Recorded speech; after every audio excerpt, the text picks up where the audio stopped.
నమస్తే, welcome to 99 TV.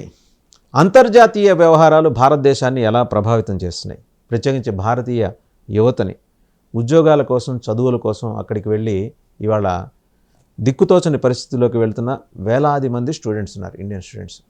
వాస్తవంగా మన స్టూడెంట్స్ దగ్గర అక్కడ 65 నుంచి 70 ఇన్స్టిట్యూషన్స్, యూనివర్సిటీస్ కావచ్చు, అలాగే ఈ అటానమస్ ఇన్స్టిట్యూట్స్ కావచ్చు, వాటిలో రకరకాల కోర్సెస్ చేయడానికి వెళ్ళారు. సో ట్రంప్ వచ్చిన ముహూర్తం, ఆయన ఛార్జ్ తీసుకున్న రోజున ప్రెసిడెంట్గా, అప్పటి నుంచి వీళ్ళ కష్టాలు మొదలైనాయి. సరే, జాతకాలు మాట్లాడేవాళ్ళు ఏదో గ్రహస్థితులు అంటారు, కానీ అందరి గ్రహస్థితి ఒకేసారి మారిపోదుగా. అక్కడ ఆయన గ్రహస్థితి చాలా బాగుంది, ట్రంప్ గారి గ్రహస్థితి. ఆయన ఏది చెబితే అది వేదం అనే పరిస్థితిలో ఇవాళ డోలాయమానంలో ఉంది ఇండియన్ స్టూడెంట్స్ పరిస్థితి, ప్రత్యేకించి ఇండియన్ స్టూడెంట్స్, అందున 2 తెలుగు రాష్ట్రాలు. పద్ధతి పాడు లేకుండా మెయిల్స్ వచ్చేస్తున్నాయి వాళ్ళకి. ఏమని, మీరు ఫలానా రోజున అప్పుడెప్పుడో సిపాయిలు తిరుగుబాటప్పుడు రోడ్డు దాటుతూ గ్రీన్ జీబ్రా లైన్ క్రాస్ చేశారు, అందులో భాగంగా మీరు అర్జెంటుగా డిపోర్టేషన్, మీ అంతా మీరు వెళ్తే మంచిది, లేకపోతే మేము బలవంతంగా పంపించాల్సి ఉంటుంది. భయపడిపోతున్నారు, తలడిల్లుతున్నారు స్టూడెంట్స్ కానీ వాళ్ళ పేరెంట్స్ కానీ. కొందరేదో క్రిస్మస్ అప్పుడు, సహజంగానే క్రిస్మస్ వెకేషన్లో అక్కడ లిక్కర్ సేవనం అనేది సహజమే. ప్రత్యేకించి టార్గెటెడ్గా పిల్లల్ని, ఇండియన్ స్టూడెంట్స్ని అప్పుడెప్పుడు కేసుల పాత కేసులని తిరగతోటి డిపోర్టేషన్ అని సజెస్ట్ చేస్తున్నారు. వాళ్ళ కాలేజెస్కి, వాళ్ళ ఇన్స్టిట్యూట్స్కి కూడా మెయిల్స్ వస్తున్నాయి. ఏంటి అసలు, ఈజ్ ఈ మ్యాడ్ అనే ప్రశ్న కూడా వచ్చింది. కాకపోవచ్చు, ఆయన మగాడు, ఎందుకంటే మేక్ అమెరికా గ్రేట్ అగైన్ అది పట్టుకున్నాడు కాబట్టి మగాడు. సో చాలా అంశాలు దీని చుట్టూ, అమెరికా చుట్టూ తిరిగే అంశాలకు సంబంధించి సమగ్ర విశ్లేషణ అందించడానికి మనతో ఉన్నారు political analyst, senior journalist Telakapalli Ravi గారు. నమస్తే తెలకపల్లి గారు. నమస్తే వాసు. ఇది వాళ్ళ చట్టం అలా ఉంది, మనమేం మాట్లాడలేని పరిస్థితి. విదేశాంగ మంత్రిత్వ శాఖ వాళ్ళు మాట్లాడే ప్రయత్నం చేసినా కూడా ఎవరేం చేయలేరు. కానీ తానా వాళ్ళు పాపం, తానా కానీ ఆట కానీ నాటా కానీ వీళ్ళు చేస్తున్నారు, ఎంతో కొంత లీగల్ హెల్ప్ చేస్తున్నారు. కానీ దురదృష్టం ఏంటో తెలుసా సార్, 20-30 నిమిషాలు అటార్నీతో మాట్లాడాలంటే $200 నుంచి $300. లేదు, అటార్నీ కేసు టేకప్ చేస్తే $10,000. ఎక్కడి నుంచి తీసుకొస్తారు పిల్లలు?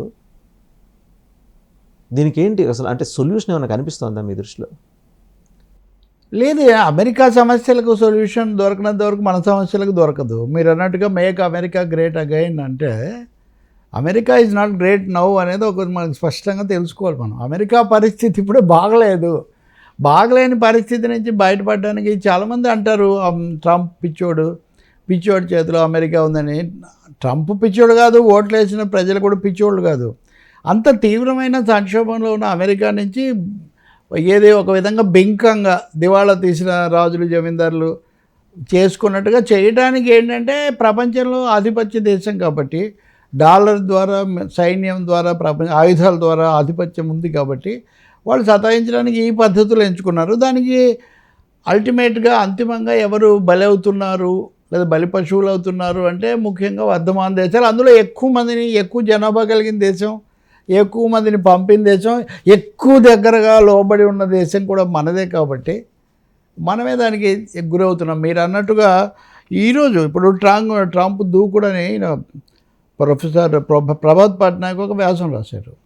ఇదంతా ఏమీ పిచ్చిపట్టి చేయట్లేదు, చాలా స్పష్టంగా అతను వ్యూహాత్మకంగా చేస్తున్నాడు. అమెరికా పరిస్థితుల్లో ఒకటి వ్యాపారపరమైన సంక్షోభం, రెండవది ఉద్యోగాలు.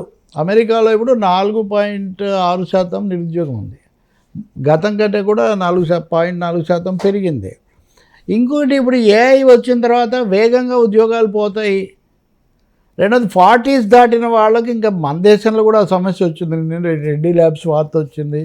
ఐటీ కంపెనీలు కూడా 40 ఏళ్ళ దాటిన వాళ్ళని నెమ్మదిగా, ఇక బ్యాడ్ పీరియడ్ ఇది. ఈ టైప్లో యూత్ కదా మన దేశంలో, 35-40 అంటే కూడా ఇంకా యువత కింద చేస్తాం. కాబట్టి ఉద్యోగాలు పోయిన వాళ్ళను కూడా ఎట్లా చేసుకోవాలి? ఇప్పుడు అంతకుముందు ఉపయోగించుకున్నాం, ఇప్పుడు వాళ్ళను పంపించేయాలి. నాలుగోది, డబ్బులు రాబట్టాలి ఏదో ఒక విధంగా. ఇప్పుడు అమెరికా విదేశాంగ మంత్రి ఇప్పుడు ప్రస్తుతం మన దేశంలో పర్యటిస్తున్నారు. రోబీ అతను నిన్న మాట్లాడుతూ, visa is a privilege not a right అంటున్నాడు. అంటే అదేదో మేము మీకు సదుపాయంగా కల్పిస్తున్నాము, మీరు దాన్ని ఏదో హక్కులాగా సమస్యలాగా మాట్లాడితే ఇట్లా. నిజమే, మన ఇంటికి ఎవరు వస్తారనేది మనం నిర్ణయిస్తాం, అంతవరకు నిజమే. కానీ ప్రివిలేజీ రైట్ దాంతో సంబంధం నిజంగా ప్రివిలేజీ అయితే మీరు ఇప్పుడు $1,00,000 $2,00,000 కడితే వీసా ఇస్తామని మీరు ప్రకటిస్తున్నారు. అసలు పౌరసత్వమే ఇస్తామంటున్నారే. నిజంగా వీసానే ప్రివిలేజీ అనేది అయితే మీరు పౌరసత్వానికి గోల్డెన్ కార్డ్ ఇదే ట్రంప్ ఆఫర్ చేస్తున్నాడు. మీకు చాలా స్పష్టంగా ఇప్పుడు ప్రెసిడెంట్ గారితో డిన్నర్ తీసుకుంటే ఇంత డబ్బు ఇవ్వాలన్నట్టే వాళ్ళు ఈ వ్యవహారం చేస్తున్నారు. సో అమెరికా ఆర్థిక రాజకీయ కారణాల వల్ల చేసిన దీనికి భారతీయ విద్యార్థులు $36 ట్రిలియన్ అమెరికా అప్పు ఉంది సార్. ఖచ్చితంగా. సో దాని నుంచి బయటపడాలంటే వేరే గచ్చంతరం లేదు. ఇలా కార్లు అమ్ముకోవటం, అది అమ్ముకోవటం, ఇది అమ్ముకోవటం. పులి మీద పుట్రలాగా జపాన్ ఏం చేసిందంటే తన దగ్గర ఉన్న అమెరికన్ బాండ్స్ అమ్మడం మొదలుపెట్టింది. వాళ్ళు $1 ట్రిలియన్ బాండ్స్ కొన్నారు. వీటిని మళ్ళీ మీరు దీంట్లోకి మారిస్తే ఇంకెంత అవుతుంది. ఎప్పుడైతే జపాన్ వాటిని అమ్మడం మొదలుపెట్టిందో ఆర్థిక వ్యవస్థ ఒక విధంగా అయింది. స్టాక్ మార్కెట్ మొత్తం పడిపోయింది. జపాన్ బాండ్స్ అనేది ఏమవుతుందని. సో ఒక్కసారిగా మళ్ళీ దిగి వచ్చి నేను 90 రోజుల పాటు ఏదో కింద పడిలేచి ఇది ఒక లఘు అన్నాడు. ప్రతిరోజు 4-5 యూటర్న్లు తీసుకుంటాడు. ఇదే యూటర్న్లు తీసుకుంటున్నాడు. సో ఈ యూటర్న్లన్నీ మై టర్న్లే, తప్పనిసరి అయిన టర్న్లకు. కానీ బెంకంగా మాట్లాడడం కోసం ఇదేదో చేయలేదనుకోకండి, మళ్ళీ సమీక్షిస్తున్నాము. లేకపోతే ఇప్పుడు తాజాగా ఈ సెమీ కండక్టర్లు వీటి మీద, ఎలక్ట్రానిక్ గూడ్స్ వీటి మీద కూడా మేము ఇవి ఉపశమనాలు ఉంటాయనుకోకండి ఇలా చెప్తున్నారు. సరే, చైనా లాంటి వాళ్ళు చెప్పే సమాధానం చెప్తున్నారు. అది మనం విడిగా కూడా మాట్లాడాల్సి ఉంటుంది, చైనా పాత్ర. అందువల్ల అమెరికా సంక్షోభం నుంచి బయటపడడానికి ఇతర దేశాలను, ముఖ్యంగా యువతను సంక్షోభానికి గురి చేస్తున్నారు.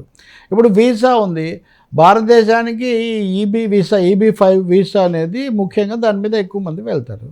దాంట్లో మన వాళ్ళు ఎక్కువ ఉంటారు. దాని గడువును విపరీతంగా పెంచేశారు. చైనా వాడికేమో తగ్గించారు. చైనా మా ప్రధాన ప్రత్యర్థి అనుకుంటూ చైనాకేమో తొందరగా ఇచ్చే సమీక్ష సమయం పెట్టి భారతీయులకు మటుకు 6 నెలలు చేశారు. అంటే పెంచేసి భారతీయులను నిరుత్సాహపరచడం ఎందుకు? హడలు కొట్టడానికి. అంటే హడలు కొడితే వీళ్ళు మరింత లోపడతారని. ఎంత అగ్లీ పరిస్థితి వచ్చిందంటే వాసు, వీసా అనేది ప్రివిలేజే, ఆ దేశం ఇష్టం, కరెక్టే. కానీ గ్రీన్ కార్డు ఉంటే వాడు ఇంకా స్వర్గానికి దాదాపు బెత్తడి దూరంలో ఉన్నట్టు భావించేవాళ్ళం మనం. గ్రీన్ కార్డు ఉన్నవాడిని పెళ్లి చేసుకుంటే వెంటనే నివాసం లభిస్తుంది, తర్వాత నెమ్మదిగా ఉత్తర వస్తుంది అని ఒక అభిప్రాయం ఉండేది. వీళ్ళు వెళ్ళి ఏదో చేసుకుంటూ బతికేవాళ్ళు. ఇప్పుడు దాన్ని తీసి POT ఆ పీరియడ్ తీశారు. ఒక 3 ఏళ్ళు మీరు చదువుకొని 2 ఏళ్ల పాటు దాని మీద అక్కడ ఏదో ఇంకా ఫర్దర్ పరిశోధన చేసుకుంటూ బయట 2 గంటలు ఏదో పెట్రోల్ బంక్లోనో ఇంకోటి చేసుకుంటూ మన పిల్లలు చాలా కాలం బతుకుతూ అభివృద్ధి అయ్యారు. ఇప్పుడు తర్వాత కాలంలో నోబెల్ బహుమతులు, ప్రపంచ బహుమతులు తీసుకున్న చాలామంది శాస్త్రవేత్తలు కూడా తొలి రోజుల్లో అలాగే బతికారు. ఇప్పుడు భారతదేశంలో కూడా కొంచెం ఎవరైనా మోటివేట్ చేయాలనుకున్న వాళ్ళు, శ్రమ అనేది ఏమీ తక్కువ కాదు. అమెరికాలో చాలా వీళ్ళు తమే మోసిపోతారు. బాగా చదువుకున్న డాక్టరేట్ చేసేవాడు కూడా పేపర్ వేస్తాడు, పెట్రోల్ కొడతాడు, ఇలా చెప్పేవాళ్ళు. ఇప్పుడు అవన్నీ ఏదో నేరమైనట్టు, ఏదో దొంగతనం కాదు కదా, సేవ చేశారు. అందాకెందుకు sir, Barack Obama the moment he step down as the president, ఓ చిన్న సూట్ కేసు తీసుకొని 2 గదుల అపార్ట్మెంట్ ఉన్న దానికి షిఫ్ట్ అయిపోయారు. ఆయన ఎలాంటి భేషజం లేకుండా వెళ్ళిపోయారు ఆయన.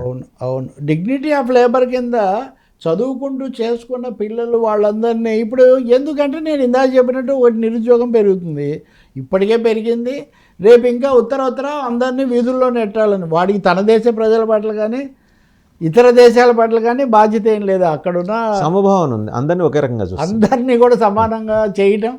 అక్కడున్న ఇప్పుడు మస్క్ లాంటి వాళ్ళను, లేదా సూపర్ డూపర్ మల్టీ ఓన్లీ MNCల ప్రయోజనాలు. రెండోది సార్, ట్రంప్ సమస్యల్లా లేదా అమెరికా సమస్యల్లా ఆ 2-3 దేశాలు, Latin American countries, Spanish and El Salvador, అక్కడ ఎక్కువ ఈ డ్రగ్ ఎడిక్ట్స్ అందరూ అక్కడి నుంచి ఇక్కడికి మైగ్రేట్ అయ్యి రోడ్లని నానా చండాలము చేసేస్తున్నారు. మనమేదో ఊహిస్తున్నాం, అదేదో అద్భుతం లేదు. In fact Hyderabad roads are very very good అనే మాట వాళ్ళే అంటున్నారు, అక్కడి నుంచి వచ్చిన వాళ్ళు అంటున్నారు. సమస్య వాళ్ళతో ఉన్నప్పుడు ప్రపంచానికి అంతటికీ దాన్ని ఆపాదిస్తున్నాడు. అంటే వాసుదేవ్, ఒకటి మనం చూడాలి, సౌత్ అమెరికన్ కంట్రీస్, లాటిన్ అమెరికన్లో అవి ఉన్న నియంతృత్వ దేశాలు, డ్రగ్ లార్డ్స్, వాళ్ళని పోషించింది కూడా వీళ్ళే కదా. వాళ్ళు లేకపోతే అక్కడ ఆ దేశాల్లో పోరాటాలు ఇప్పుడు ఎల్ సాల్వడారు, నికరాగ్వా ఇట్లా దేశాల్లో, సరే క్యూబా అంటే ఎట్లా మొండిగా వాళ్ళు అలాగే నిలబడ్డారు. సోషల్ క్యాస్ట్రో తర్వాత కూడా వాళ్ళు ఉన్నారు, అవి సాగుతూనే ఉంది. అలాగే వెనిజులా లాంటి వాటిలో ప్రత్యామ్నాయ వీళ్ళని వ్యతిరేకించే ప్రభుత్వాలు వచ్చాయి, వాళ్ళే ఇప్పుడు ఎక్కువ ఎదురు తిరుగుతున్నారు. ఇప్పుడు అది బ్యాక్ యార్డ్గా ఉన్నంత వరకు ఇక్కడే మనము గ్లోబల్ సినేరియో ఒకసారి చూడాలి. ప్రపంచంలో ఎక్కువ పెత్తనం చేసింది బ్రిటన్, రవి అస్తమించని సామ్రాజ్యం, తర్వాత ఓడిపోయారు. వాళ్ళు ప్రపంచం అంతా ఉన్నప్పుడు ఎక్కడెక్కడి నుంచి ముడి సరుకులు తీసుకొని పోవడానికి ఖరీదైన ఉద్యోగాల్లో తమ వాళ్ళను పెట్టి భారతీయులను బానిసలుగానో లేదా దిగువ స్థాయిలో గుమాస్తాలుగా చేసుకోవడానికి వాళ్ళకి అవకాశం ఉండేది. బ్రిటన్ దెబ్బతిన్న తర్వాత రెండో ప్రపంచ యుద్ధంలో అమెరికా ప్రధానమైన సామ్రాజ్యవాద శక్తి లేదా ఆధిపత్య శక్తిగా ఆవిర్భవించింది అనుకోండి. అమెరికా అతిపెద్ద ప్రజాస్వామ్య దేశం, స్వేచ్ఛ కలిగిన దేశం, ఇవన్నీ ఎంత నిజమో ఈ సామ్రాజ్యవాద దేశం కదా, దాని ప్రయోజనాలు కాపాడుకోవాలి కదా. బ్రిటన్కు ఉన్నట్టుగా దీనికి ఇంత పెద్ద పరాధీన దేశాలు లేవు వాళ్ళలాగా ఇప్పుడు కొల్లగొట్టడానికి. అందుకని వాడేమన్నాడంటే గ్లోబలైజేషన్, ప్రపంచీకరణ కావాలి, స్వేచ్ఛ వాణిజ్యం కావాలి, తలుపులు తెరవాలి, మీరేం మూసుకోకూడదు. తలుపులు తెరవాలంటే, తలుపులు తెరవడం అంటే ఏంటి, మా ఇంటికి వస్తే ఏం తెస్తావు, మీ ఇంటికి వస్తే ఏం ఇస్తావు అని, రెండు అంతే. అందుకని భారతదేశంలో అగ్రికల్చరల్ ప్రోడక్ట్స్కి మీరు సబ్సిడీలు ఇవ్వకూడదు, కానీ మేము మా దేశంలో సబ్సిడీలు ఇచ్చి తయారు చేయించి మీకు చౌకగా పంపిస్తాం. భారతదేశంలో ఒడియాలు పెట్టుకోవడం మనకు చేత కానట్టు వాటి దగ్గర నుంచి మనం చిప్స్ తెచ్చుకోవాలి, ఇవన్నీ కూడా మనం చేసాం. ఇవి అక్కడికి వెళ్ళి మన వాళ్ళే చేశారు బాబు, కొన్ని వాళ్ళు చేశారు, ఇదంతా జరిగింది. ఇప్పుడు ఇందాక చెప్పిన సంక్షోభం వచ్చింది కదా, ఇప్పుడు అవన్నీ క్లోజ్ చేయాలి. వాడికి కావాలన్నప్పుడు ప్రపంచీకరణ, గ్లోబలైజేషను.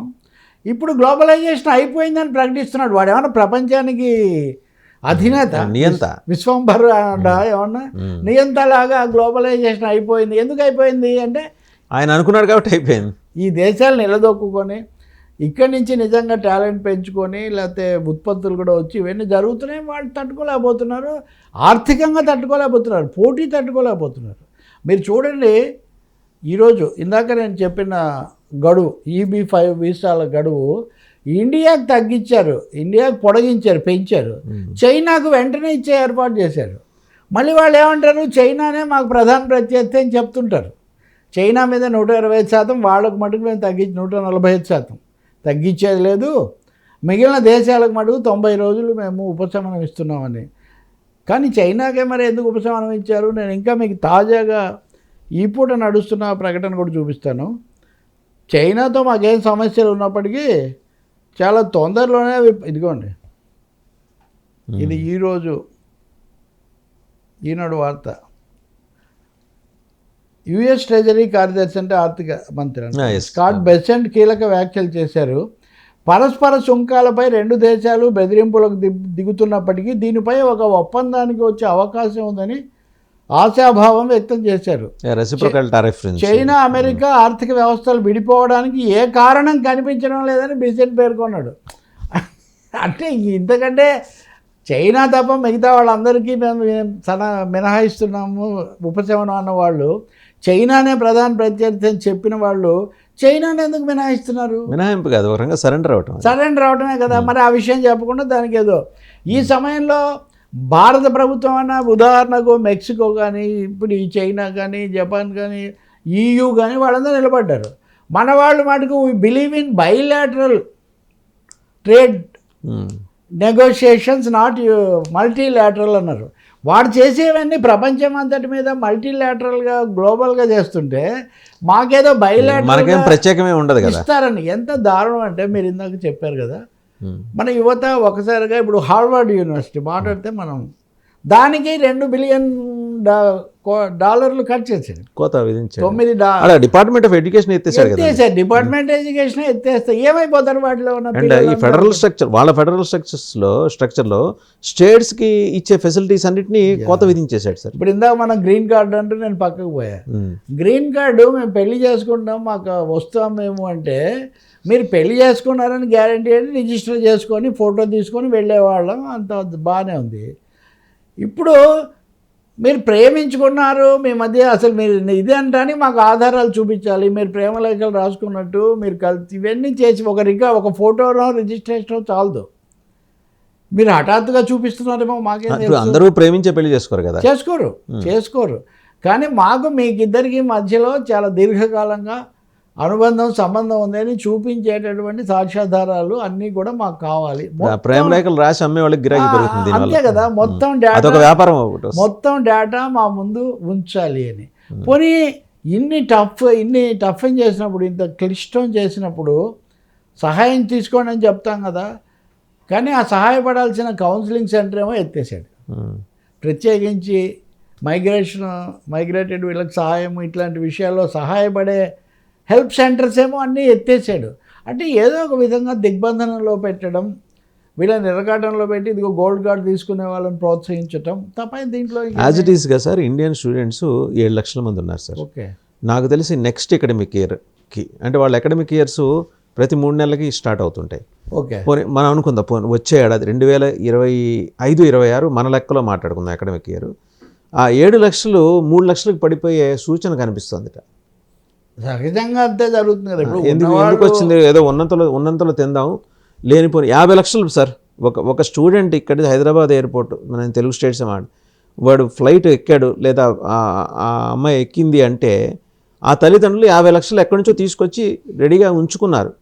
ఫీజు రూపంలో, వాళ్ళ చదువుల రూపంలో. నెలకి తక్కువలో తక్కువ అత్యంత పొదుపుగా గడిపితే పిల్లలకి అయ్యే ఖర్చు ₹1,00,000 సార్. ఓకే, వాళ్ళ వసతి, వాళ్ళ భోజనము, మినిమం నీడ్స్ నేను చెప్పేది. వాళ్ళు ఈ సినిమాలు షికార్లు ఏమి లేకుండా ఇదంతా వాళ్ళ ఆర్థిక వ్యవస్థకు సహకరించేది నిజానికి. అవును. అండ్ మన ఇండియన్ కాంట్రిబ్యూషన్ ప్రత్యేకించి లేదా మన తెలుగు స్టూడెంట్స్ కాంట్రిబ్యూషన్ సంవత్సరానికి అమెరికాకి $50 బిలియన్. తక్కువేం కాదు, $50 బిలియన్. మన పిల్లలు ఇచ్చే డబ్బులతో వాళ్ళ ప్రొఫెసర్లకి జీతాలు, యూనివర్సిటీలు నడుపుకుంటున్నారు. అవును. అంటే ఇప్పుడు రివర్స్లో చూపిస్తున్నారు దీన్ని. ఇప్పుడు ప్రపంచంలో కమర్షియలైజ్ చేసి భారతదేశంలో కూడా స్టడీ సెంటర్స్ పెట్టి ఆన్లైన్ కోచింగ్లు కూడా పెట్టి ఇవన్నీ చేసి మన వాళ్ళని ఇక్కడ ఉండి కూడా అక్కడ ఈ స్థాయిలో తెచ్చిన వాళ్ళు ఇప్పుడు హఠాత్తుగా దీన్ని అంతా మేము మూసేస్తాము, మాకేం బాధ్యత లేదు, ఇదేదో ప్రపంచాన్ని ఉద్ధరించడానికే చేసినట్టుగా చెప్పడము. మనం కూడా చాలా క్యాంపస్లు అన్నింటిలో వాళ్ళకి చేయాలి, ఇట్లాంటి ప్రయత్నాలు కూడా మనం చేసిన సంగతి కూడా మీకు తెలుసు. కాబట్టి ఈ రాంగ్డ్ ప్రయారిటీస్ అన్నవన్నీ ఒక్కసారిగా ఇప్పుడు కళ్ళ ముందు కదులుతున్నది. ఇప్పుడు చేయగలిగింది ఒకటే.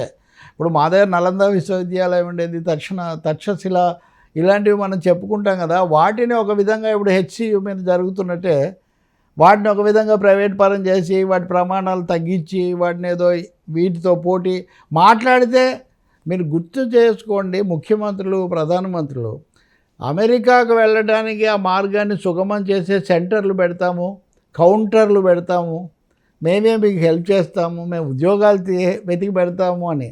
ఇక్కడ కీలకమైన అంశం ఏమంటే బాసు, అది కూడా ఆర్థికవేత్తలే చెప్తున్నారు, వాళ్ళు పెట్టుబడులు పెట్టాలి, పెడితే ఇక్కడ వాళ్ళు వచ్చి పెట్టుబడులు పెడతారు, మనకు ఉద్యోగాలు వస్తాయి. ఇవన్నీ ప్రచారాలు చేశారు.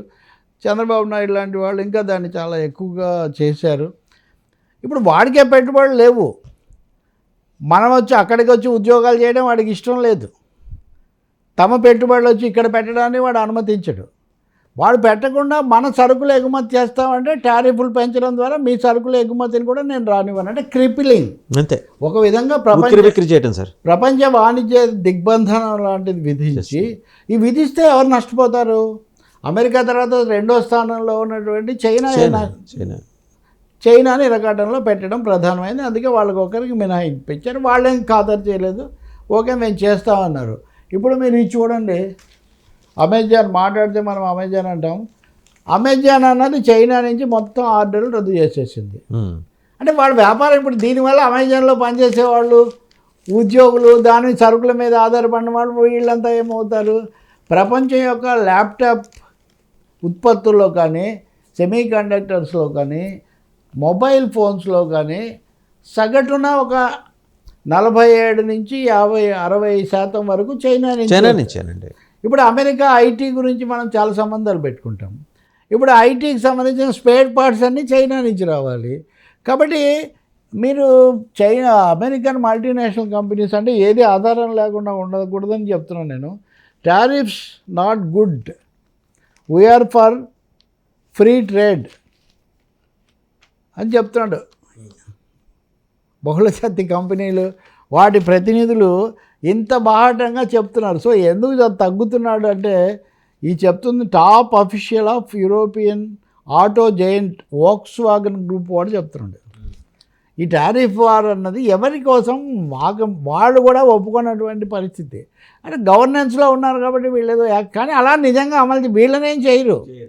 నష్టపోయేదారంటే వోక్స్వాగన్ ఏం నష్టపోదు, లేకపోతే ఇంకొక పెద్ద మెర్సిడస్ వాళ్ళే. మీరు ఒకటి చాలా కీలకమైన అంశం మీరు గమనించి ఉంటారు సార్. సెకండ్ వరల్డ్ వార్కి ముందర అమెరికా ఎక్కువ డీఇండస్ట్రియలైజేషన్ దిశగా నడిచింది. అది కంటిన్యూ అయింది, ఆ ఫేజ్ కంటిన్యూ అయ్యి ఇవాళకి అక్కడ ఉత్పత్తి లేవు. ఇప్పుడు వాళ్ళ మీద వీళ్ళ మీద బ్యాంక్ ఇవాళ రీఇండస్ట్రియలైజేషన్ దిశగా వాళ్ళు అడుగులు వేస్తున్నారు. అడుగులు వేస్తున్నప్పుడు వచ్చే ప్రతిబంధకాలు ఏంటంటే ఇన్నాళ్ళ వరకు ఉత్పాదకత లేదు అక్కడ. ఎంతసేపు చైనా నుంచి అది తీసుకుందామా, ఇండియా నుంచి ఇది తీసుకుందాం, ఇంకోటి నుంచి అది తెచ్చుకుందామా అని. ఇవాళ డ్రిల్ బేబీ డ్రిల్ అందులో భాగంగా ఇవాళ తెలుస్తుంది నిపుణుల కొరత. మళ్ళీ మనం కావాలంటాడు రేపు పొద్దున వచ్చి, మన పిల్లలు కావాలి, మన పిల్లల మేధో సంపత్తి కావాలి, ఇన్ని చెప్తాడు రేపు పొద్దున.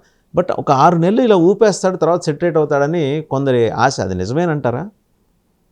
లేదు, దాని సస్టైనింగ్ కెపాసిటీ దానికి తగ్గిపోయింది. మీరు అన్నది నిజం. ఇప్పుడు సర్వీస్ సెక్టర్ మీద జరిగే అభివృద్ధి కాదు అనేది ఇప్పుడు స్పష్టంగా వెరీ ట్రూ సార్. అది మన దేశంలో కూడా చాలా విజన్లు పెట్టేవాళ్ళు, ఇంకా సర్వీస్ సెంటర్లు పెడదాం అనేవాళ్ళు, లేకపోతే ఈ ఎక్స్చేంజ్లు, స్టాక్ ఎక్స్చేంజ్లతో ఇవన్నీ కూడా virtual development, real manufacturing sector. భారతదేశంలో మ్యానుఫ్యాక్చరింగ్ సెక్టర్ అనేది ఇండియాలో కూడా తగ్గుముఖం పట్టింది. కానీ ఈ మాత్రం కూడా ఎందుకు ఉందంటే ఈ రిచ్ కంట్రీస్, ముఖ్యంగా అమెరికా, యూరోపియన్ కంట్రీస్, ఈ దేశాల్లో చీప్ లేబర్ లభిస్తుంది కాబట్టి అంతే, చీప్ లేబర్ లభిస్తుంది కాబట్టి ఇక్కడ కొన్ని ఇన్వెస్ట్ చేసి ఇక్కడ ఉద్యోగాలు కల్పించారు. ఇప్పుడు వాడికే ఉద్యోగాలు లేకుండా పోయేసరికి ఇప్పటికిప్పుడు వాళ్ళ దగ్గర నిజంగా మీరు అన్నట్టు ఇప్పుడు ఇండస్ట్రీస్ పెట్టి అవన్నీ వాళ్ళు చేయలేరు. అదే నిజమైతే ఆర్సిల్ మిట్టల్ అనేవాడు అనకాపల్లి దగ్గర కంపెనీ పెడతానని రాడు. వాడు అమెరికాలో పెడతానంటలేదు కదా, లేదా ఇంకో దేశంలో పెడతానంటలేదు కదా. చైనా కూడా though it's a socialist communist country, వాళ్ళకు విస్తారమైన జనాభా ఉంది కాబట్టి వాళ్ళ ఉపాధి కోసం వీళ్ళ కంపెనీలకు కొన్ని సదుపాయాలు కల్పించి రెండు కూడా జరిగాయి. వాళ్ళు కూడా ఈ క్రమంలో మ్యానుఫ్యాక్చరింగ్లో వాళ్ళు స్కిల్ సంపాదించి ప్రపంచ సప్లై చైన్లో ఒక ముఖ్య పాత్ర వహించారు. ఇప్పుడు అమెరికన్ ఫ్లాగ్స్ లేదు సార్, వాళ్ళు కేవలం ఈ ఒక్కదాని since the ages China is known for that. China very hard working భాగం పీపుల్, వాళ్ళు ఉత్పాదక రంగంలో చిన్న అంశం ఉంది ఇక్కడ. ఇప్పుడు ఉదాహరణకు వై సోవియట్ యూనియన్ కొలాప్స్డ్ అంటే they missed the computer revolution ఊరికే మామూలుగా అంటుంటారు. దట్ వే చూసినప్పుడు ఈ 4 మోడర్నైజేషన్స్ అని డెంగ్ సియాఓపింగ్ అది తెచ్చినప్పుడు దాన్ని పొలిటికల్గా దాని మీద రకరకాల భిన్నాభిప్రాయాలు ఉన్నప్పటికీ మోడర్నైజ్ కావాలి, ఆన్పర్ ఉండాలి. ముందు మనము ఉత్పత్తిలోనూ అలాగే ప్రజల అవసరాలు అందుకోవడంలో సమానంగా ఉంటే తప్ప నిలబడలేమని ఒక ప్రాథమిక అంశాన్ని అయితే వాళ్ళు అమలు చేస్తూ వచ్చారు. ఈ క్రమంలో వాళ్ళు వీళ్ళతో పోటీ పడ్డారు. ఇక్కడ ఒకటే తేడా కదా, అక్కడ వాడిదేమో ఎకానమీ మొత్తం అక్కడ ఉన్న రూలింగ్ పార్టీ లేదా రూలింగ్ గవర్నమెంట్ చేతిలో ఉంది. ఇక్కడికి వచ్చేసరికి మస్క్ అనేవాడు ఈరోజు ఏం చేస్తాడో తెలీదు, ఇంకొక బిల్ గేట్స్ అనేవాడు వాడి ప్రయోజనాలు వాళ్ళకున్నాయి, వారెన్ బఫెట్ వ్యూస్ వాళ్ళకున్నాయి, ఇలా జపాన్లో వాళ్ళు ఉన్నారు, పోటీ పడే వీళ్ళు కూడా ఉన్నారు. వీటన్నిటి మధ్యలో అమెరికా నిలబడలేకపోయింది. నిజానికి పెత్తనం చేసిందే కానీ అదే ఇందాక అన్నట్టుగా క్యాస్ట్రో చాలాసార్లు చెప్పాడు, dollar, Hollywood, arms and internet, ఈ 4 ద్వారా ప్రపంచం మీద అమెరికా ఆధిపత్యం చెలాయించడం సాధ్యమైంది. బ్రిటన్ కొలాప్స్ కూడా దానికి ఒక రీజన్ అయింది. ఇప్పటికి వచ్చేసరికి ఆ పరిస్థితి లేదు. ఇది నడవడానికి కూడా ఇండియా నుంచి కూడా వచ్చిన వీళ్ళు కావాలి, చైనా నుంచి వచ్చిన స్పేర్ పార్ట్స్ కావాలి. కాబట్టి ట్రంప్ చెప్పిన దానికి ఇందాక నేను మీకు చూపించా కదా, ఇంకో పెద్ద యూటర్న్ ఉండొచ్చు. అయితే మళ్ళీ ఇప్పుడు చాలామంది ఆశిస్తున్నట్టు మళ్ళీ మన టాలెంట్ని ట్రంప్ వెనక్కి పిలిపించుకునే అవకాశం ఉంది. ఇప్పుడు ఉండకపోవచ్చు. ఇప్పుడు నాన్ చైనా కంట్రీస్కి ఆల్రెడీ 90 రోజులు తగ్గించానని చెప్పాడు కదా. ఆ తర్వాత చైనాతో కూడా మేము ఏదో ఒక విధమైన అవగాహనకు వస్తామని వాళ్ళు చెప్తున్నారు కదా. కాబట్టి ఆ బెదిరించి బులిపించి కొంచెం అటు ఇటు చేసుకుంటూ బేరసారాలు అంటారు చూడండి, మేము చైనా మీద తీశాను అని గట్టిగా ఒత్తిడి తెస్తే తప్ప మిగిలిన వావి దారికి రావన్న ఒక వ్యూహం. అది కూడా దిక్కుమాల వ్యూహం, ఏదో గొప్ప వ్యూహం ఏం కాదు. కాబట్టి అది గుడ్, బ్యాడ్ అండ్ అగ్లీ అంటారు. 100-150 ఏళ్ల క్రితం ఫార్ములా ఎప్పటిదో అది. అంటే ఇంకా ఆ వ్యవస్థ ఎలా ఉందో మీరు ఊహించండి. అలాంటి వ్యక్తిని ఒక బ్రేక్ ఇచ్చి మరీ ఎన్నికల్లో తెచ్చుకున్నారు అంటే ఆ సిస్టమ్ ఎంత కొలాప్స్డ్గా అంటే ఉంది. అమెరికా ప్రజలు ఏమన్నా చారిత్రక తప్పిదానికి పాల్పడి ఉంటారా? అంటే best out of the worst lot అంటారు చూడండి. అప్పుడు ఉన్న దాంట్లో ఉన్నత అధ్వానంలో అయితే ఏదో చచ్చోపుచ్చో ఏదో ఒకటి చేస్తాడు ఏమీ అన్నట్టుగా లేదు, చేస్తే, ఎంతో కొంత అవుతుంది అందుకనే చెప్పారు. డే 1 నుంచి ఖాళీగా లేడు అతను. మీరు చూడండి, అధికారంలోకి రాకముందే ఇంకా ప్రమాణ జనవరి స్వీకారం 20వ తారీఖు 100 ఆర్డర్లు చేతిలో పెట్టుకున్నాండి సంతకం పెట్టడానికి. అంతే కదా. కాబట్టి ఈ జిమ్మిక్స్ అన్ని చేయకపోతే దేశ ప్రజలు కనీసంగా చేసే అవకాశం లేదు. కానీ జిమ్మిక్స్ మరీ ఎక్కువ అయ్యేసరికి అమెరికన్స్ కూడా వీధుల్లోకి వచ్చి మేము ఒప్పుకోమని వాళ్ళు కూడా అడ్డం తిరుగుతున్నారు. ఎందుకంటే అండి, మీరు యూట్యూబ్ పోస్ట్ పెడితే కూడా మేము మీ వీసా రద్దు చేస్తాం, మీ హక్కులు రద్దు చేస్తామంటే, ఈరోజు నువ్వు వాడి మీద చేసావు, రేపు నా మీద కూడా వస్తుంది. ఇప్పుడు you are curtailing his rights as a citizen of US. అంతే కదా. అంతే. విదేశీస్తులైతే మీరు మరి బ్రహ్మాండమైన స్వేచ్ఛ అని చెబుతారు కదా మీ దేశంలో, అదే వాళ్ళ దేశంలో. అదే మరి ఆ స్వేచ్ఛ అదే. ఇప్పుడు అతను చెప్తున్నాడు, అతను ఇందాక బాధాకరమైన విషయం ఏంటంటే, మనకి ఇప్పుడు ఎన్ఆర్ఐస్ ఎవరన్నా ఇంతకుముందు తెలుగు స్పీకింగ్ ఎన్ఆర్ఐస్ మనకి లైవ్ డిబేట్లకి వచ్చేప్పుడు చాలా ప్రశాంతంగా వచ్చేవారు, మాట్లాడేవారు. ఇప్పుడు పరిస్థితి వేరు. చాలా జాగ్రత్తగా they are very particular about their language, terminology, their presentation and everything. Of course, because they are haunted. క్లియర్గా చెప్తున్నారు, మేము ఏ భాషలో మాట్లాడినా తర్జుమా అయ్యి వైట్ హౌస్కి వెళ్ళిపోతుంది, తర్వాత that may hamper our green cards, visas. మీరు పాలస్తీనా పేరెత్తకూడదు. ఇప్పుడు ప్రపంచంలో పాలస్తీనాను, గాజా స్ట్రిప్ను ఉదాహరణకు, వాళ్ళను మేము అక్కడి నుంచి తరలించి ఆ దేశాన్ని అభివృద్ధి చేస్తామని తన దేశంలో దిక్కుమాలి మేము గోల్డెన్ కార్డు అమ్ముకుంటామనే వాడు అక్కడ గాజాలో ఇజ్రాయెల్ని తట్టుకొని అక్కడ చేస్తారంటే ఏమైనా ఉందో చెప్పండి. ఇదంతా ఏం పెట్టుకొని బతకనండి. ఆఫ్ఘనిస్తాన్ నుంచి చేతులు ఎత్తేసి వెనక్కి వచ్చారు.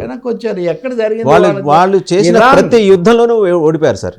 అంతే కదా, ప్రతి యుద్ధంలోనూ ఓడిపోయారు. వియత్నాం లాంటి చిన్న దేశంతో కూడా ఓడిపోయారు. వియత్నాంతో పక్కనే ఉన్న దేశాలు వెనిజులాని ఏం చేశారు, మెక్సికోని ఏం చేశారు, నికరాగ్వా ఏం చేయలేకపోయారు. కొంచెం ఏదో రహస్యంగా what the best you can do is proxy war sir, అంతే. అది అంతకుమించి ఇంకేమీ చేయలేరు వాళ్ళు. అది చాలాసార్లు ప్రూవ్ అయింది. ఒక విధంగా మన ఉదాహరణకు భారతదేశం లాంటిది ఈ మాత్రం స్నేహంగా ఉండకపోతే వాళ్ళకి ఇది కూడా ఉండదు. They will be nowhere. అదే ఏమి ఉండదు. మీరు చూడండి, ఇండియా చైనా సంబంధాల గురించి చాలా అంశాలు ఉన్నాయి, కానీ జైశంకర్ తాజాగా మొన్న జరిగిన సదస్సులో మా సంబంధాలు ఇంతకుముందు కంటే ఇప్పుడు చాలా మెరుగ్గా ఉన్నాయని ఒక ప్రకటన చేశాడు. చాలా క్రూషియల్. ఎందుకంటే మనం 5th ఎకానమీ కావాలి, ఇలా థర్డ్గా మనం ఇప్పుడు 5th ఉన్నాం, థర్డ్ రావాలి కోరుకుంటున్నాం. థర్డ్ వచ్చిన డిస్టెన్స్ చాలా ఎక్కువగా ఉంటుంది. ఏదైనా ఆ ప్రిస్టేజ్ మనకు ఇండియాకు అప్పుడు ఇప్పుడు కూడా ఉంది. చైనాకు ఇండియాకు మధ్యలో ఇది బాగా పెంచితే తనకేదో పబ్బం గడుపుకోవచ్చు అని వాళ్ళు భావించారు. కానీ అతను అనుసరించిన ఈ అంటే స్టెప్స్ వల్ల ఇండియా కూడా కొంచెం ఆలోచించాల్సిన పరిస్థితి. చైనా భారత్ రెండు గమనించాల్సిన విషయాలు ఏంటంటే, జియోగ్రఫికల్గా ఒక ఐడెంటిటీ ఉంది మనకి, ఏషియన్ అండ్ యురేషియన్. బట్ వాడిని తెలుసుకోవాలంటే చేరాలంటే 7 సముద్రాలు దాటాలి. ఎప్పటికైనా మనం ఒకటిగా ఉంటే మేలు, కానీ అమెరికా ఏదో వచ్చి మనల్ని ప్రొటెక్ట్ చేస్తుంది పశ్చిమ, అది క్లియర్ కట్గా ఉంది కదా. అది రెండు దేశాలు ఒక చోట తగ్గటం, ఒక చోట కూర్చొని మాట్లాడుకోవటం చేసి ఒక కలెక్టివ్ ఫోర్స్గా వెళ్తే మంచిదే. దట్స్ హ్యాపెనింగ్ వాసుదేవ్ గారు. ఇప్పుడు భారతదేశంలో సెంటిమెంటల్గా రాజకీయ అవసరాల ప్రకారం లేకపోతే పార్టీలు, ఇప్పుడు ఉదాహరణకు రాహుల్ గాంధీ మొన్న పార్లమెంట్లో మాట్లాడుతూ అమెరికా టారిఫ్లు పెడితే లొంగిపోయారు, చైనా వాళ్ళు 40,000 చదరపు గజాలు ఆక్రమిస్తే మీరు అని ఏదో అన్నారు. సో ఇలాంటివి రాజకీయ ప్రయోజనాల కోసం బీజేపీ వాళ్ళ ప్రతిపక్షంలో ఉంటే అక్కడ, వీళ్ళుంటే ఇక్కడ అంటుంటారు. కానీ 1978లో వాజ్పేయి విదేశాంగ మంత్రిగా జనతా ప్రభుత్వ హయాంలో చైనాలోకి వెళ్ళిన రోజు నుంచి ఈ రోజు వరకు భారత్ చైనా సంబంధాలు ఎన్ని గొడవలు వచ్చినా అవి స్టడీగా ఉన్నాయి. They are not like Bharat Pakistan, India Pakistan లాగా. చాలా క్రూషియల్ పాయింట్ సార్ మీరు చెప్పింది. ఇండియా పాకిస్తాన్ లాగా ఇంకొక పెద్ద వైరం లేదు. నేను ఇంకో గొప్ప విషయం చాలామందికి తెలియదు, నిజంగా తెలియదు, లేకపోతే అంతగా దాన్ని చెప్పరు. సోవియట్ యూనియన్ తర్వాత చైనాతో దౌత్య సంబంధాలు పెట్టుకున్న దేశం ఇండియానే. మిగిలిన సోషలిస్ట్ దేశాలు కూడా కాదు, అప్పుడు ఇంకా ఈస్ట్ యూరోపియన్ కంట్రీస్ కూడా కాదు.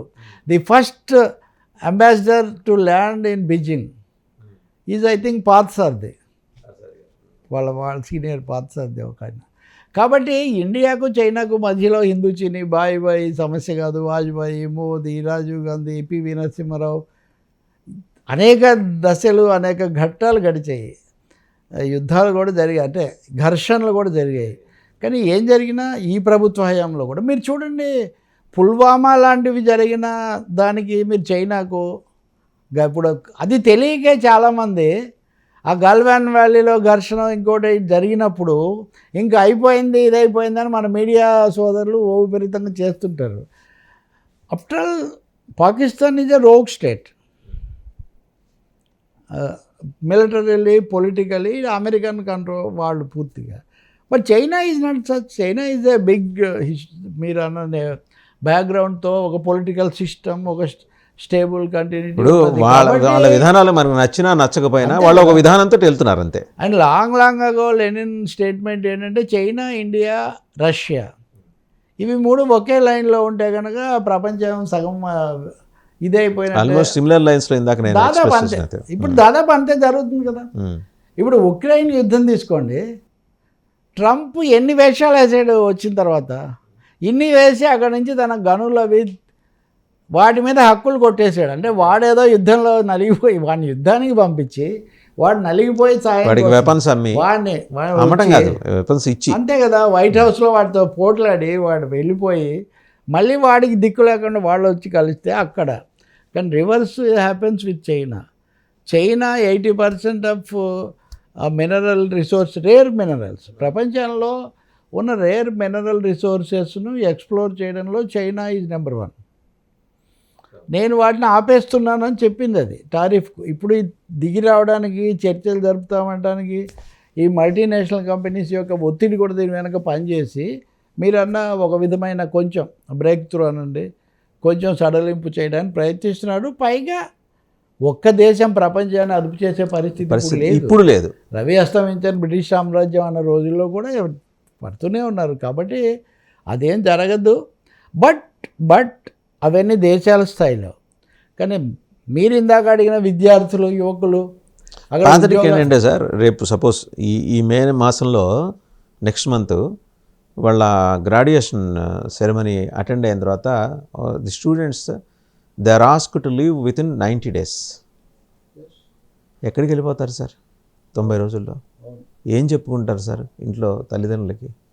మేము అక్కడికి వెళ్తాం, ఏదో ఉద్ధరించేస్తాం, మన ఆర్థిక స్థితిగతులు మారిపోతాయి, మనం హైదరాబాద్ శివార్లో విల్లాలు కొంటాం, ఉన్న ఇల్లు అమ్ముకోకుండా ఉంటే చాలు, విల్లాల సంగతి దేవుడు ఎరక. అప్పుడే ఇప్పుడు పంపించడానికి అమ్ముకున్న వాళ్ళు చాలామంది ఉంటారు, రకరకాలుగా చేసిన వాళ్ళు ఉంటారు. తర్వాత లైఫ్ ఒకటి ప్లాన్ చేసుకుంటాడు కదా వాడు, మొత్తం జీవితాలు తలకిందులు అయిపోయే ఒక పరిస్థితి దీనివల్ల వస్తుంది. మీరు అన్నారే ఎన్ఆర్ఐలో లేకపోతే అక్కడ స్థిరపడిన వాళ్ళు, తానాలో వాళ్ళు ఇవన్నీ మాట్లాడకపోవచ్చు, మాట్లాడకూడదు. ఎందుకంటే వాళ్ళ భద్రత వాళ్ళు చూసుకోవాలి, వాళ్ళు అక్కడ. కానీ మన ప్రభుత్వము, మన పాలకులు అయితే ఈ సీరియస్నెస్ను గుర్తించాలి కదా. ఏం పర్వాలేదులే, హెల్ప్లెస్ సార్. అంటే ఇంతకు మించి మన ఎక్స్టర్నల్ అఫైర్స్ మినిస్ట్రీ అంతకు మించి స్ట్రెచ్ చేయలేదు. రెండు విషయాలు, సామదాన భేద దండోపాయాలని. అట్లీస్ట్ మనకు సామదాన రెండు ఉన్నాయి కదా, భేదం దండం లేదు కదా అమెరికాతో ఎదుర్కోవడానికి. డైలాగ్ చేయాలి. రెండోది much is done for us అని. మీరు ఇంకోటి కూడా చూడండి, మీరు టైమ్స్ ఆఫ్ ఇండియాలో కూడా పనిచేశారు కదా. నిన్న ఫస్ట్ పేజీలో స్టోరీ, ఎలక్ట్రానిక్ గూడ్స్ మీద అమెరికా తీసుకున్న నిర్ణయం మనకు ఒక విధంగా ఉపయోగమేమో అని. ఈ మధ్య ఇట్లాంటి స్టోరీస్ అమెరికా మీడియా మీద అమెరికా గ్రిప్ బాగా తెలుసు కదా, ఈ పెద్దవన్నీ అమెరికావి కదా. కాబట్టి భారతదేశానికి అంత నష్టమేమీ లేదని, పరోక్షంగా ఉపయోగమేనని, చైనా మీద ఇండియా ఏదో కొంచెం ఆధిక్యత సంపాదించడానికి అది ఉపయోగపడవచ్చని, ఈ సమయంలో అమెరికాకు దగ్గరగా ఉండి చైనాకు దూరం అయితే అమెరికా మనల్ని ఉత్తర ఆదరించవచ్చునని ఎన్ని కథనాలు నడుస్తున్నాయంటే సార్. మన పొరుగువాడిని మనం ఎంచుకోలేము. పొరుగువాడితో సఖ్యంగా ఉంటేనే మనం, అంటే ఒకే జియోగ్రాఫికల్ లైన్ మనది, ఒక లైను జియోగ్రాఫికల్ లైన్. మన ఆ లీన్ అయ్యే విధానం కూడా ఏంటంటే కొద్దిగా అలవాట్లు కానీ సంస్కృతి కానీ సిమిలర్గా ఉంటాయి. మొత్తం ఒకే రకంగా ఉండకపోవచ్చు కాబట్టి సిమిలర్గా ఉంటాయి. But entire US culture is different అంటున్నా కదా. That way even it is different some what from even Europe కూడా పూర్తిగా దాంతో ఏకీభవించే విషయం లేదు. ఎందుకంటే యురేషియా ఇటు ఉంది, అదే మరి ఇటు కొంత ఉంది. కాబట్టి ఏదో ఒకనాడు చైనా, రష్యా, ఇండియా, ఈ మూడు, భారత్, ఈ మూడు కలిస్తే కానీ ఒక మేజర్ ఫోర్స్గా ఎమర్జ్ అవ్వడానికి. బట్ ఆ దిశగా అంటే ఇవాళ ఏదో కలిసి అంటే వాసుదేవ్ బ్రాడ్లీ స్పీకింగ్ నేను అనేది అదే అండి, బ్రాడ్లీ. జరుగుతూనే ఉంది. ఇప్పుడు రష్యా మన ఆయుధాలు మ్యాక్సిమం మనకు ఇప్పుడు హైదరాబాద్లో ఉన్న చాలా సంస్థలు లేకపోతే దేశంలో చాలా చోట్ల ఉక్కు కర్మ అని రష్యా వాళ్ళు అప్పుడు పెట్టినా అవి ఇంకా కొనసాగుతున్నాయి. అలాగే మనకు మేజర్గా ఆయుధాలు కూడా ఇప్పుడు ఫ్రాన్స్ నుంచి ఏదో తెచ్చుకుంటాం రఫేల్ అంటున్నాం, కానీ ఇప్పటివరకు మనం వాడినవన్నీ రష్యా నుంచి తెచ్చుకున్నాం.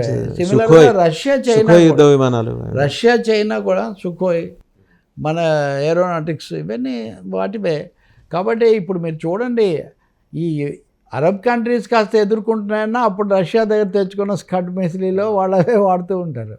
రష్యా ఇంకా నిలబడే ఉంది. రెండవది ట్రంప్ రష్యాకి ఫ్రెండ్ అనే ఒక పేరు కూడా ఉంది ఇక్కడ, ఈ క్రాస్ బార్డర్ రిలేషన్స్ లాగా.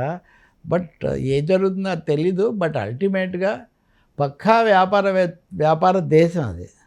స్వప్రయోజనాలు, స్వీయ వ్యాపార అభివృద్ధి, దానికోసం అవసరమైతే ప్రపంచ ఆఫ్ఘనిస్తాన్ అయినా ఇరాన్ అయినా ఇండియన్స్నైనా దెబ్బతీయడానికి వాళ్ళు ఏమి వెనుకడరు. కాబట్టి మనం స్నేహంగా ఉండాల్సిందే, కానీ చాలా అవ్వాల్సిన అవసరం లేదు. లొంగుబాటు కాదు, సర్దుబాటు వేరు కానీ లొంగుబాటు వేరు. మూడోది మన ప్రయోజనాల గురించి మనం చాలా స్పెసిఫిక్గా ఉండాలి సార్. కనీసం 2 సార్లు నిక్సన్ ఇందిరాగాంధీ కలిసినప్పుడు, కార్టర్ మొరార్జీ దేశాయ్ కలిసినప్పుడు ఈ ముసలాడు ఏదో చాలా నీలుగుతున్నాడు, మన దేశానికి వెళ్ళాక వీడికి నేను చెప్తాను కార్టర్ అన్నది మైక్లో వినిపించి దేశం అంతా ప్రపంచం అంతా గగ్గు. అప్పటికి ఇంకా ఇంత సమాచార సంబంధాలు లేవు. ఇప్పుడు పెగాసిస్లు పెట్టి మన అందరివి వాడు లక్షణంగా వాడు విని వికీలీక్స్లో విడుదలైన పత్రాలు చూస్తే అవన్నీ మనకు తెలుస్తాయి.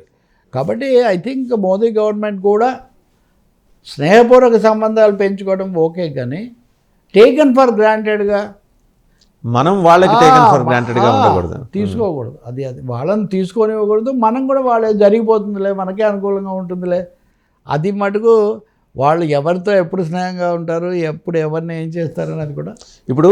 But we are too much committed from Manmohan Singh to Narendra Modi. ఈ 20 ఏళ్లలో భారతదేశం చాలా విషయాల్లో వాళ్ళతో బాగా కమిట్ అయి ఉంది.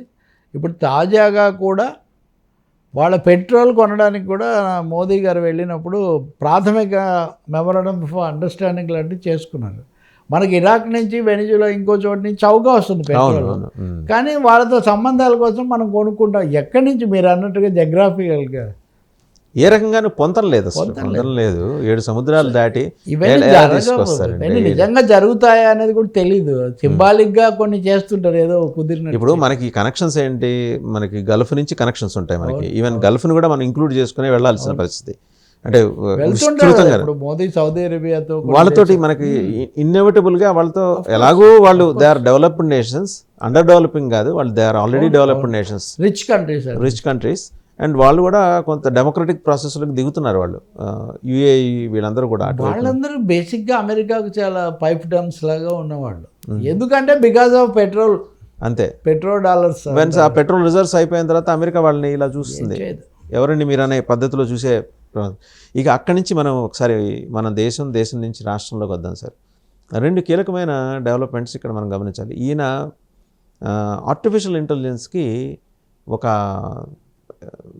ఫెసిలిటీ సెంటర్ ఏదో ఒక పెద్ద స్థాయిలో ఏర్పాటు చేయాలని ముఖ్యమంత్రి చంద్రబాబు నాయుడు గారు ప్రతిపాదిస్తున్నారు. సరే, ఉన్నవే ఊడిపోయే పరిస్థితి వచ్చినప్పుడు ఇప్పుడు ఆర్టిఫిషియల్ అంటే టెక్నాలజీ పరంగా ఆయన విజన్ని మనం ఏం క్వశ్చన్ చేయక్కర్లేదండి. మనం we have to adapt that. At the same time we have to ensure the employment. ఆ దిశగా మళ్ళీ ఆయన ఆలోచన చేస్తున్నారా ఒకటి. రెండోది, మన గవర్నమెంట్ కూడా, ఏపీ గవర్నమెంట్ కూడా యూటర్న్ తీసుకుంది. 40,000 ఎకరాలు ఎక్వైర్ చేస్తా అని చెప్పి పొద్దున్నే మళ్ళీ నారాయణ గారు మాట్లాడారు. అబ్బాయి అట్లాంటిది ఏం లేదు, మా దగ్గర ఓ ప్రతిపాదన ఏదో ఉంది అంటే. మీకు తెలుసు చంద్రబాబు గారి ఫిలాసఫీ, ఆయన సైకాలజీ ఏంటంటే ముందర ఫీలర్స్ వదులుతారు, అనుకూల మీడియాలో రాయించుకుంటారు, తీరా మోసి ఫీడ్బ్యాక్ తిరగమోత వేసినట్టు వచ్చేసరికి అబ్బాయి మాదాడితే ప్రతిపాదన వాళ్లే చేస్తారు. మున్సిపల్ అడ్మినిస్ట్రేషన్ మినిస్టర్ వచ్చి చెప్పాడు ఓపెన్గా, లేదండి ఏదో 5,000 ఎకరాల్లో మేము ఏదో ఇంటర్నేషనల్ ఎయిర్పోర్ట్ ఉన్న దాంట్లో చేసుకోవచ్చు. ఇప్పుడు 40,000 ఎకరాలంటే ఒకసారి మీకు దాని మీద అవగాహన ఉంది.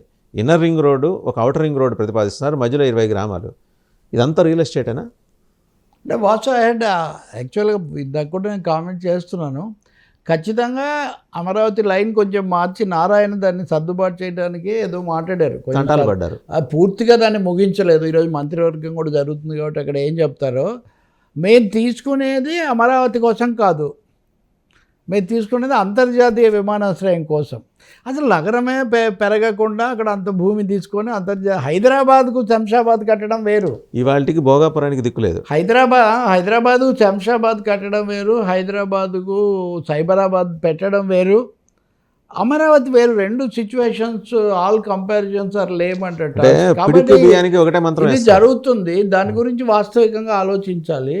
రెండవది, ఇక్కడ ధరలు ఇంకా పెరిగి జీవితం మళ్ళీ ఒక కోలిక్కిరాలు పోస్ట్ జగన్ ఆయన 3 రాజధానులు ఆ గొడవ అయిపోయిన తర్వాత, ఫెయిల్ అయిపోయిన తర్వాత ఏం జరుగుతుంది అనేది తెలియకుండానే మళ్ళీ ఇంకో 45,000 ఎకరాలు అండి ఆ భూమి ఎలా. అందుకే నారాయణ ఏమంటున్నారంటే అది సేకరణ ద్వారా తీసుకోవాలా, సమీకరణ ద్వారా, పూలింగా అక్వైరింగా అన్నది మేము ఆలోచించి ఒక నిర్ణయానికి వస్తామని కొంచెం సర్దుబాటు చేయడానికి కొంచెం జనాల్ని ప్రిపేర్ చేస్తున్నారు వీళ్ళు. నిన్న వదిలింది ఫీలరే, కానీ ఇది అమెరికాగా మేము అమరావతి కోసం కాదు, విజయవాడ, గుంటూరు, మంగళగిరి, అమరావతి కలిసి మెగా సిటీ వస్తుంది అని కొత్త ఇది. ఒక మెగా చెప్పకపోయినా ఆల్రెడీ కలిసిపోయినాయండి. దాని మీద వాళ్ళు ఏర్పడలా. మీరు అక్కడ గమనించాల్సింది అమరావతి ప్రపంచ స్థాయి నగరము, దాని మీద ఫోకస్ పెట్టారు ఇప్పటివరకు, దాని గురించే మాట్లాడారు. ఇప్పుడు మాట్లాడలేదు. 1978లోనే చెన్నారెడ్డి హయాంలో విజయవాడ, మంగళగిరి, గుంటూరు, తెనాలి, విజిఎంటి అదొకటి ఏర్పాటు చేశారు. నేను రాసిన బుక్లో విజిఎంటి, సిఆర్డిఏ పరిధిలో అవన్నీ చూస్తే దాదాపు ఒకటిగానే ఉంటాయి. అది ఎప్పుడు సార్ ఇది చేస్తుంది? 1978 మాకు తెలిసే అవకాశం లేదు. పెట్టాడు వేములపల్లి నాగభూషణం అని ఆయన ఐ థింక్ మొదటి దీనిగా పెట్టారు. ఉడా అన్నది అప్పుడు అలా వచ్చింది. ఉడా అనేది ఫస్ట్ ఉడా హైదరాబాద్ తర్వాత విజయవాడలో, అది విజయవాడ, మంగళగిరి, తెనాలి, గుంటూరు వీటిని కలిపి అభివృద్ధి చేయాలి. అది జరగలేదు కదా, అప్పుడే ఆ కనకదుర్గ వారధి ఇట్లాంటివి కొన్ని వేశారు, కొంత జరిగింది, అటువైపు జరిగింది కానీ ఇటువైపు అది జరగలేదు. ఎందుకు రాజధాని చేసినప్పుడు చాలామంది గుంటూరు మీద, విజయవాడ మీద ఆధారపడి చేస్తే రెండింటికి మెయిల్ జరుగుతుండేది కదా అని ఒక థాట్ అప్పుడు వచ్చింది. బహుశా ఇప్పుడు చెప్పకుండానే నారాయణ మాటల ద్వారా మళ్ళీ అలాంటి ఒక ఫీలర్ కూడా వదులుతున్నారు అమరావతి. కానీ ఎందుకంటే ఇది లోపలికి పోవాలి కదా,